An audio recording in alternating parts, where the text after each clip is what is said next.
ഈശോ മിശിഹായ്ക്ക് സ്തുതിയായിരിക്കട്ടെ. സഹോദരങ്ങളെ, നമ്മൾ മാലാഖമാരുടെ സംരക്ഷണവും മുഖ്യദൂതന്മാരുടെ സഹായവും എപ്പോഴും പ്രാർത്ഥിക്കുന്നവരാണ്. മുഖ്യദൂതന്മാരുടെ തിരുനാൾ ആഘോഷിക്കുക എന്നത് തന്നെ അവരെ ബഹുമാനിക്കുന്നതിനോടൊപ്പം തന്നെ നമുക്ക് വലിയ സ്വർഗീയ സംരക്ഷണം സ്വർഗം തരുന്നതിൻ്റെ ഒരു മാർഗം കൂടിയാണ്. നമ്മൾ മുഖ്യദൂതന്മാരുടെ തിരുനാൾ ആഘോഷിക്കുമ്പോൾ നമുക്ക് അല്പനേരം ഈശോയുടെ പ്രത്യേക അനുഗ്രഹത്തിന് വേണ്ടി പ്രാർത്ഥിക്കാം. ഈ വചന ശുശ്രൂഷയിൽ മാലാഖമാരോട്, പ്രത്യേകിച്ച് മുഖ്യദൂതന്മാരോടൊക്കെ വലിയ ആഴപ്പെട്ട സ്നേഹവും ഭക്തിയും അവരെ കൂട്ടുപിടിച്ച് എല്ലാ കാര്യങ്ങളും ചെയ്യുവാനുള്ള വലിയ കൃപയും നമുക്ക് ലഭിക്കാൻ വേണ്ടി നമുക്ക് പ്രാർത്ഥിക്കാം. പക്ഷേ ഈ വചനം ഞങ്ങൾ കേൾക്കുമ്പോൾ സഭയുടെ വിശ്വാസത്തിലും പാരമ്പര്യത്തിലും ദൈവവചനത്തിലും ആഴപ്പെട്ട കാര്യങ്ങൾ അതിൻ്റെ വ്യക്തമായ ജ്ഞാനത്തോടുകൂടി മനസ്സിലാക്കുവാനും ആധ്യാത്മികതയിൽ മാലാഖമാരുടെ സഹായത്തിൽ വളരുവാനും ഈ ലോക ജീവിതത്തിൻ്റെ യുദ്ധം ജയിക്കുവാനും ഞങ്ങളെ സഹായിക്കണമേ. അമ്മേ മാതാവേ, സകല വിശുദ്ധരെ മാലാഖമാരെ, മുഖ്യദൂതന്മാരെ, ഈ നിമിഷം ഞങ്ങളുടെ കൂടെ നിന്ന് ഞങ്ങളെ സഹായിക്കണമേ. പിതാവിൻ്റെയും പുത്രൻ്റെയും പരിശുദ്ധാത്മാവിൻ്റെയും നാമത്തിൽ ആമേൻ. സഹോദരങ്ങളെ, നമ്മൾ മുഖ്യദൂതന്മാരുടെ തിരുനാൾ ആഘോഷിക്കുമ്പോൾ ഈ മുഖ്യദൂതന്മാരെക്കുറിച്ച് ഒന്ന് ധ്യാനിക്കുകയാണ്. അവരെ കുറച്ചും കൂടെ ആഴത്തിൽ മനസ്സിലാക്കാൻ സാധിക്കുന്നുവെങ്കിൽ അത് വലിയൊരു കൃപയാണ്. അറിയാവുന്നവർ, കൂടുതൽ മാലാഖമാരെക്കുറിച്ചും മുഖ്യദൂതന്മാരെക്കുറിച്ചും അറിയാവുന്നവർ ഒരിക്കൽ കൂടി ഒന്ന് ഓർത്ത് ഈ മാലാഖമാരുടെ സ്നേഹസഹായം എപ്പോഴും പ്രാർത്ഥിക്കുവാനുള്ള ഒരു ഒരുക്കം നമ്മുടെ ഹൃദയത്തിൽ ഉണ്ടാക്കിയെടുക്കുകയാണ്. സത്യത്തിൽ മാലാഖമാർ എന്ന് നമ്മൾ മലയാളത്തിൽ വിളിക്കുന്നത് ഇംഗ്ലീഷിൽ ഏഞ്ചൽസ് എന്നാണ് പറയുക. ഏഞ്ചൽസ് തന്നെ, മാലാഖമാർ തന്നെ 9 ഗണങ്ങളുണ്ട് നമുക്കറിയാം. നവവൃന്ദം മാലാഖമാർ, 9 ഗണം മാലാഖമാരുണ്ട്. അതിൽ സെറാഫുകൾ അങ്ങനെ വന്നാൽ അവസാനം കാവൽ മാലാഖമാർ ആണ് നമ്മൾ എത്തുക, മാലാഖമാർ. അതിൽ മുഖ്യദൂതന്മാരെന്ന് പറയുന്നത് 8ാമത്തെ ഗണമായിട്ടാണ് നമ്മൾ മനസ്സിലാക്കുന്നത്. ഈ മാലാഖമാരുടെ ഇങ്ങനെയൊരു ഹൈറാർക്കി, ഇങ്ങനെയൊരു ഓർഡർ വിശുദ്ധന്മാരുടെ പ്രാർത്ഥനയിലും അതുപോലെ ദൈവശാസ്ത്ര ചിന്തകളിലുമൊക്കെ ഉരുത്തിരിഞ്ഞ, ദൈവവചനത്തിനൊക്കെ വെളിച്ചത്തിലൊക്കെ ഉരുത്തിരിഞ്ഞ ഒരു ഓർഡറാണ് അത്. അതിനാൽ തന്നെ 100% അങ്ങനെ തന്നെ ആയിരിക്കണമെന്ന് നമ്മൾക്ക് നിർബന്ധമില്ല എന്നാണ് വിശുദ്ധ തോമസ് അക്വീനാസ് പറയുന്നത്. കാരണം നമുക്കിതൊന്നും സത്യത്തിൽ അറിഞ്ഞുകൂടാ. കേട്ടിരിക്കുന്ന കാര്യങ്ങളും മനസ്സിലാക്കാൻ പറ്റുന്ന ചെറിയ കാര്യങ്ങളൊക്കെ വെച്ചിട്ടാണ് ഒരു ഓർഡർ ഉണ്ടാക്കിയിരിക്കുന്നത്. ഇങ്ങനെ ഒരു ഓർഡറിൽ സത്യത്തിൽ 8ാമതായിട്ടാണ് മുഖ്യദൂതന്മാർ വരുന്നതെങ്കിലും ഈ മുഖ്യദൂതന്മാരെ പലപ്പോഴും നമ്മൾ എല്ലാ മാലാഖമാരുടെയും മുകളിലാണ് മനസ്സിലാക്കുക.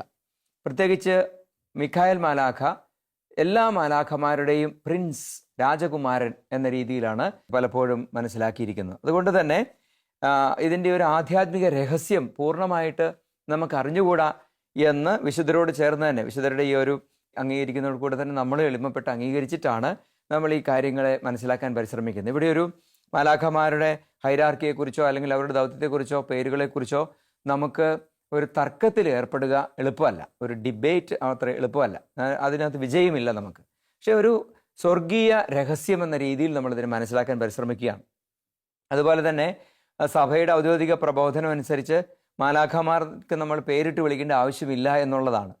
വിശുദ്ധ ഗ്രന്ഥത്തിൽ വെളിവാക്കപ്പെട്ടിരിക്കുന്ന പേരുകളുണ്ട്. അത് മുഖ്യദൂതന്മാരുടെ 3 മുഖ്യദൂതന്മാരുടെ പേരുകളാണ് സഭ അംഗീകരിച്ചിരിക്കുന്നത്, വിശുദ്ധ ഗ്രന്ഥത്തിൽ നമ്മൾ കാണുന്നതും. റോമിൽ 745, അതായത് 8ാമത്തെ നൂറ്റാണ്ടിൽ വിശുദ്ധ പോപ്പ് സക്കറി അദ്ദേഹത്തിൻ്റെ നേതൃത്വത്തിൽ നടന്ന ഒരു കോൺക്ലേവിലാണ്, ഒരു കൗൺസിലിലാണ് ഈ 3 മാലാഖമാരുടെ പേര് വിശുദ്ധ ഗ്രന്ഥത്തിൽ നിന്ന് സ്വീകരിച്ചിട്ട് സഭയുടെ ഔദ്യോഗികമായി അത് സ്ഥിരീകരിച്ചത്. അതിനുശേഷം വേറെ നമുക്ക് 7 മുഖ്യദൂതന്മാരുണ്ടെന്ന് നമുക്കറിയാം. ഈ 7 മുഖ്യദൂതന്മാരിൽ, അത് നമ്മൾ വെളിപാടിൻ്റെ പുസ്തകത്തിലൊക്കെ 7 ദൂതന്മാരെ കുറിച്ച് റെഫറൻസ് കാണുന്നുണ്ട്. അതുപോലെ വിശുദ്ധ ഗ്രന്ഥത്തിൽ പലയിടങ്ങളിൽ 7 ദൂതന്മാരെ കുറിച്ച് പറയുന്നത് 7 മുഖ്യദൂതന്മാരാണെന്നാണ് മനസ്സിലാക്കുന്നത്. 9 വൃന്ദ മാലാഖമാർ, 9 കൂട്ട മാലാഖമാർ, അതിൽ 8ാമത്തെ കൂട്ടമാണ് മുഖ്യദൂതന്മാർ. ആ മുഖ്യദൂതന്മാരിൽ 7 പേരുണ്ടെന്നാണ് നമ്മൾ മനസ്സിലാക്കുന്നത്. ഈ 7 മാലാഖമാരിൽ 3 പേരുടെ പേര് ബൈബിളിലുണ്ട്. നമ്മൾ തുടർന്ന് ധ്യാനിക്കുമ്പോൾ നമുക്കത് മനസ്സിലാകും. ബാക്കി 4 പേര് യഹൂദ പാരമ്പര്യത്തിലും അതുപോലെ ക്രിസ്തീയ പാരമ്പര്യത്തിലും ക്രമേണ ഉരുത്തിരിഞ്ഞതാണ്. അതായത് അവരുടെ മറ്റു പല ഗ്രന്ഥങ്ങളിൽ നിന്നൊക്കെ മനസ്സിലാക്കിയിരിക്കുന്നതാണ്. ആ പേരുകൾ അതിനാൽ തന്നെ അങ്ങനെ തന്നെ സഭ പ്രഖ്യാപിച്ചിട്ടുള്ളത് അല്ലെങ്കിൽ കൂടി നമ്മുടെ പാരമ്പര്യത്തിലുള്ള പേരുകളാണ്. ഞാൻ നിങ്ങളുടെ അറിവിന് വേണ്ടി പറയാം. ഉറിയേൽ, റഗുവേൽ, സരാഖിയേൽ, റെമിയേൽ, ഇതാണ് മറ്റ് 4 മാലാഖമാർ. പക്ഷേ ഇതിനകത്ത് തന്നെ ഈ പേരുകൾക്ക് ഉച്ചാരണത്തിനും ചില രീതിയിലൊക്കെ ഇത്തിരി വ്യത്യാസങ്ങൾ വീണ്ടും ഉണ്ടാവാൻ സാധ്യതയുണ്ട്. ഉദാഹരണത്തിന് റെമിയേലിനെ ജെറമിയേൽ എന്ന് പറയാറുണ്ട്. അങ്ങനെ വ്യത്യാസങ്ങളുണ്ടെങ്കിലും ഒരു സാധാരണഗതിയിൽ നമ്മൾ കാണുന്ന പേരുകളാണ് ഇപ്പോൾ പറഞ്ഞത്. പ്രിയ സഹോദരങ്ങൾ, എങ്ങനെ ഈ 7 മാലാഖമാർ, മുഖ്യദൂതന്മാരിലെ 7 മാലാഖമാർ, ഈ മാലാഖമാർ എന്ന് പറയുന്ന ഏഞ്ചൽ എന്ന വാക്കിൻ്റെ അർത്ഥം മെസ്സഞ്ചർ എന്നാണ്. അപ്പോൾ ദൂതന്മാർ എന്നാണ് നമ്മൾ മനസ്സിലാക്കേണ്ടത്. അപ്പോൾ അത് അവരുടെ ഉത്തരവാദിത്വം, സ്വർഗം ഏൽപ്പിച്ചിരിക്കുന്ന ഉത്തരവാദിത്തത്തിൽ നിന്നാണ് ആ പേര് വരുന്നത്. അവരുടെ സ്വഭാവത്തിൽ നിന്നല്ല, അവരുടെ ദൗത്യത്തിൽ നിന്നാണ്, അവരുടെ പ്രകൃതത്തിൽ നിന്നല്ല, അവരുടെ ദൗത്യത്തിൽ നിന്നാണ് പേര് വരുന്നത്. ഏഞ്ചൽ, ആംഗലോസ് എന്ന ഗ്രീക്ക് വാക്കിൽ നിന്നാണ് ഏഞ്ചൽ എന്നുള്ള വാക്ക് ഉണ്ടായത്. പിന്നെ അത് ലാറ്റിനിൽ ആഞ്ചലോസ് എന്ന് നമ്മൾ മനസ്സിലാക്കുന്നു. അതിൻ്റെ അർത്ഥം ദ മെസ്സഞ്ചർ, ദൂതൻ എന്നാണ്, ദൂത് കൊണ്ടുപോകുന്നവൻ എന്നാണ്. അപ്പോൾ അതിൽ നിന്നാണ് ഈ ഏഞ്ചൽ എന്നുള്ള പേര് ഉണ്ടായത്. അതുപോലെ അവരുടെ പ്രകൃതമാണെങ്കിൽ അവർ സ്പിരിറ്റ് ബീയിങ്സ് ആണ് എന്ന് പറഞ്ഞാൽ അവർ അരൂപികളാണ്, രൂപമില്ലാത്തവരാണ്, ശരീരമില്ലാത്തവരാണ്. അതുകൊണ്ട് അവരുടെ പ്രകൃതത്തിൽ അവർ അരൂപികളും അവരുടെ ദൗത്യത്തിൽ അവർ ഏഞ്ചൽസുമാണ്, അഥവാ മെസ്സഞ്ചേഴ്സ്, ദൂതന്മാരുമാണ്. ഇത് ഒരു പൊതു അറിവ് നമുക്കുണ്ടാകാൻ വേണ്ടി പറഞ്ഞതാണ്. അപ്പോൾ ഏഞ്ചൽ എന്ന് പറയുന്നത് അതിനാൽ തന്നെ അവരുടെ പ്രകൃതത്തിൻ്റെ പേരല്ല. പക്ഷെ നമ്മൾ മലയാളത്തിൽ മാലാഖ എന്ന് മനസ്സിലാക്കുമ്പോൾ അത് അവരുടെ പ്രകൃതമായിട്ടങ്ങ് മനസ്സിലാക്കണം. രൂപമില്ലാത്തവർ, അരൂപികൾ എന്നുള്ള അർത്ഥത്തിലാണ് മനസ്സിലാക്കുക. ഓക്കെ. അപ്പോൾ പ്രിയ സഹോദരങ്ങളെ, നമ്മൾ ഈ മാലാഖമാരുടെ സഹായം എപ്പോഴും തേടേണ്ടവരാണ്. പ്രത്യേകിച്ച് മുഖ്യദൂതന്മാർ നമ്മുടെ ജീവിതത്തിൽ വലിയ സംരക്ഷണം തരുന്ന സ്വർഗീയ വൃന്ദങ്ങളാണ്. അതുപോലെ നമുക്ക് വേണ്ടി സ്വർഗത്തിൽ മധ്യസ്ഥം വഹിക്കുന്നവരാണെന്നൊക്കെ നമ്മൾ വിശുദ്ധ ഗ്രന്ഥത്തിൽ നിന്ന് മനസ്സിലാക്കുന്നുണ്ട്. ഒന്നാമത്തെ മുഖ്യദൂതൻ, അത് നമുക്കറിയാം, വിശുദ്ധ മിഖായേലാണ്. മുഖ്യദൂതന്മാരിൽ പ്രധാനിയും എല്ലാ മാലാഖമാരുടെയും പ്രിൻസ്, രാജകുമാരനും എന്ന് വിളിക്കപ്പെടുന്ന വിശുദ്ധ മിഖായേൽ. വിശുദ്ധ മിഖായേലിനെ കുറിച്ച് ദാനിയേൽ പ്രവചനത്തിൽ 10-ാമത്തെ അധ്യായത്തിൽ വചനമുണ്ട്. എങ്ങനെയാണ് പറയുന്നത്? 10-ാമത്തെ അധ്യായത്തിൻ്റെ 13-ാമത്തെ തിരുവചനത്തിൽ ദാനിയേലിൻ്റെ അടുത്തേക്ക് വരുന്ന ഒരു ദൂതൻ, ദാനിയേൽ 21 ദിവസം ഉപവസിക്കുകയാണ്. ഒരു ദർശനമുണ്ടായി, അതിൻ്റെ അർത്ഥം ഗ്രഹിക്കാൻ വേണ്ടി 21 ദിവസം ഉപവസിക്കുകയാണ്. അങ്ങനെ ഉപവസിക്കുന്ന സമയത്ത് അതിൻ്റെ 21-ാമത്തെ ദിവസം ഒരു ദൂതൻ ഈ കണ്ട ദർശനത്തിൻ്റെ അർത്ഥം പറഞ്ഞു കൊടുക്കാൻ വേണ്ടി ദൂതൻ പ്രത്യക്ഷപ്പെടുകയാണ്. ആ മാലാഖ പ്രത്യക്ഷപ്പെടുന്ന സമയത്ത് പറഞ്ഞ ഒരു കാര്യമാണ്, പേർഷ്യ രാജ്യത്തിൻ്റെ കാവൽ ദൂതൻ 21 ദിവസം എന്നോട് എതിർത്ത് നിന്നു. അതായത് നീ ഉപവസിക്കാൻ തുടങ്ങിയ ദിവസം തന്നെ സ്വർഗത്തിൽ നിനക്ക് അരുളപ്പാടുണ്ടായി, പക്ഷെ അത് കൊണ്ടുവരാൻ വേണ്ടി ഞാൻ അയക്കപ്പെട്ടു. പക്ഷേ പേർഷ്യ രാജ്യം, അതായത് ഈ ദാനിയേൽ വസിക്കുന്ന ബാബിലോൺ ദേശം, അതാണ് പേർഷ്യ രാജ്യം. ഈ പേർഷ്യ രാജ്യത്തിന് ഒരു ഈവിൾ കാവൽ മാലാഖ എന്ന് വേണമെങ്കിൽ വിളിക്കാവുന്ന, അതായത് അവൻ്റെ കാവൽ ദൂതൻ, പക്ഷെ അത് ഈവിൾ ദൂതനാണ്, ഒരു പൈശാചിക ദൂതനാണ്. ആ ദൂതൻ ഈ നമ്മുടെ മാലാഖയോട് എതിർത്ത് നിന്നു. അവസാനം 21 ദിവസത്തെ ഫാസ്റ്റിംഗ് ആണ്. അപ്പോൾ 21 ദിവസം ആകുമ്പോഴത്തേക്കും എങ്കിലും ഈ ദൂത് എത്തിച്ചു കൊടുക്കണം. അപ്പോൾ എന്ത് ചെയ്തു? പറയുകയാണ്, എങ്കിലും പ്രധാന ദൂതന്മാരിൽ ഒരാളായ മിഖായേൽ എൻ്റെ സഹായത്തിനെത്തി.